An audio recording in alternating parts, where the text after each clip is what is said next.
আসসালামু আলাইকুম। আপনারা আশা করি সবাই ভালো আছেন, আমিও ভালো আছি। সবাইকে শুভ সন্ধ্যা। আমার চ্যানেলে সবাইকে স্বাগতম। আপনাদের যদি আমার চ্যানেলে নতুন হয়ে থাকেন, আপনাদের মধ্যে কেউ আমার চ্যানেলে একটি লাইক, কমেন্ট, শেয়ার করবেন। আপনাদের একটা লাইক, একটা কমেন্ট আমার জন্য অনেক মূল্যবান। যদি ভালো লাগে আমার ভিডিওটা একটা শেয়ার করবেন। ভালো না লাগলে আমার সাথে সাথে ভিডিওটা দেখতে থাকেন, আশা করি দেখতে দেখতে ভালো লাগবে। আপনাদেরকে আজকে একটা গল্প শেয়ার করব। চলেন গল্পটা শুরু করা যাক। একটি ছোট্ট শহরে দুইটি বন্ধু থাকতো। একজনের নাম রাহাত, আরেকজনের নাম সজীব। দুইজনেরই পরিবার ছিল, কিন্তু মধ্যবিত্ত। মাসের শুরুতেই বেতন আসতো, আর মাস শেষ হওয়ার আগে টাকা শেষ হয়ে যেত। একদিন রাহাত বলল, আমরা এত কষ্ট করি, তবুও টাকা জমে না কেন সজীব? সজীব বলল, আমার মনে হয় আমরা টাকা উপার্জন করি কম বলেই, ওই জন্য হয়তো আমরা টাকা জমাইতে পারি না। কিন্তু রাস্তার পাশে একজন বৃদ্ধ বসা ছিল। উনি কথাটা শুনে খুব হাসলেন এবং তিনি বললেন, টাকা সমস্যা না, বা সমস্যা টাকা নয়, আয় করা নয়। টাকা কম এটা কোনো সমস্যা না, সমস্যা হলো টাকা আমরা কিভাবে ব্যবহার করি, সেটা কারো জানা থাকে, কারো জানা না থাকা। দুই বন্ধু অবাক হয়ে পাশে বসলো। বৃদ্ধ বললেন, মধ্যবিত্ত মানুষ একটি ভুল করে, বেতন হাতে পাওয়ার পর আগে খরচ করে, তারপর বাঁচে এবং তা জমাতে চায়, কিন্তু মাস শেষে কিছুই থাকে না। মূল কথা হলো, আমরা মধ্যবিত্ত পরিবারেরা আগে খরচ করি, তারপর জমাতে চাই, কিন্তু বড় লোকেরা এটা করে না। যারা আস্তে আস্তে ধনী হয়েছে তারা এটা কখনোই করে নাই। তারা সব সময় আগে সঞ্চয় করেছে, তারপর খরচ করেছে। তারা প্রথমে এভাবে মিলিয়েছে, প্রথমে আয় করেছে, তারপর সঞ্চয় করেছে, তারপর খরচ করেছে।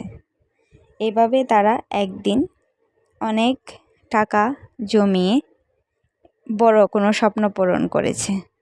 রাহাত জিজ্ঞাসা করলো, কিন্তু আমাদের সংসার খরচ তো অনেক বেশি, এটা কিভাবে সম্ভব? বৃদ্ধ উত্তর দিল, শুরুতে অল্প হবে, তারপর কম, একদিন বেশি, একদিন কম।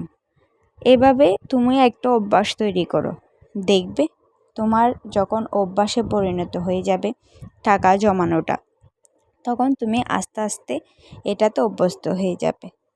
বৃদ্ধর কথা শুনে সবাই চুপ হয়ে গেল, দুজনে চুপ হলো। দুই বন্ধু নতুন পরিকল্পনা শুরু করলো।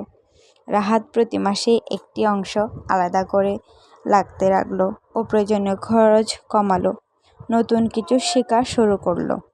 অন্যদিকে সজীব আগের মতোই চলতে লাগলো। বেতন পেলেই কেনাকাটা শুরু, নতুন জিনিস, নতুন কিছু জায়গায় ঘোরাঘুরি। কিন্তু রাহাত সেটা করে নাই, প্রতি মাসে কিছুটা অংশ জমিয়ে রাখছে। 5 বছর পর তাদের জীবন বদলে গেল। রাহাতের ছোট্ট একটি ব্যবসা দাঁড়িয়েছে, তার জরুরি প্রয়োজনে টাকা আলাদা করে সঞ্চয় করেছে, ঋণের চাপ নেই, সে আগের চেয়ে অনেক বেশি নিশ্চিত। আর সজীব, বেতন বেড়েছে ঠিকই, কিন্তু খরচও বেড়েছে। মাস শেষে তার হাতে এখনো কিছুই থাকে না। একদিন সজীব আবার বৃদ্ধর কাছে গেল। সে বলল, এখন বুঝতে পারছি, ধনী হওয়া শুধু টাকা আয় করার উপর নির্ভর করে না, ধনী হওয়া পরিকল্পনার উপর নির্ভর সঞ্চয় করুন, ধৈর্য আর সঠিক অভ্যাসের অপ্রয়োজনীয় খরচ কমান। বৃদ্ধ হেসে বলল, মনে রেখো বাবা, তৈরি করুন, ধনী মানুষ টাকা দিয়ে সময় কিনে, আর গরিব মানুষ সময় দিয়ে দক্ষতা শুধু টাকা আয় বাড়ানোর চেষ্টা করা। পার্থক্যটা এখানেই।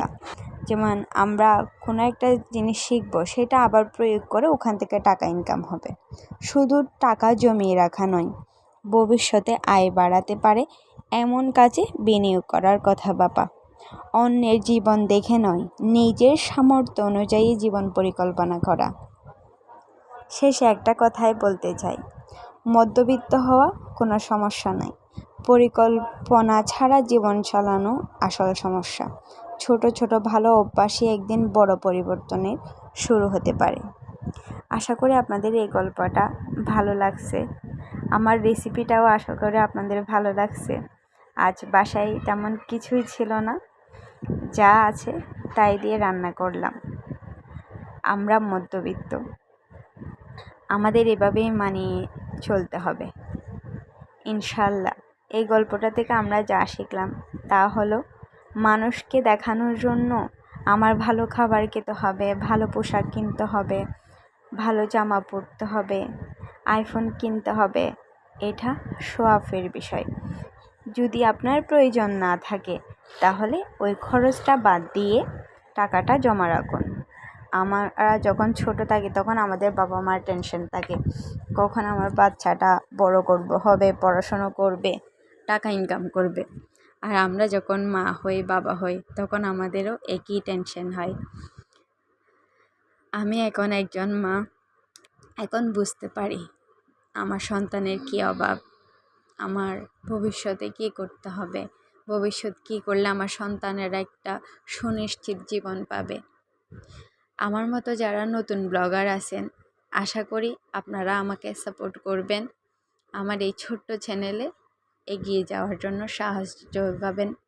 আমি জানি এখানে সফল হওয়ার সম্ভাবনা অনেক, কারণ আমি আগে ইউটিউব থেকে টাকা ইনকাম করছি, কিন্তু দুর্ভাগ্যবশত আমার চ্যানেলটা চলে যায়।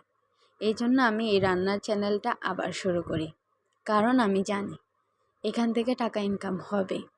আপনারাও শুরু করুন, আশা করি সফল হবেন। আল্লাহ হাফেজ।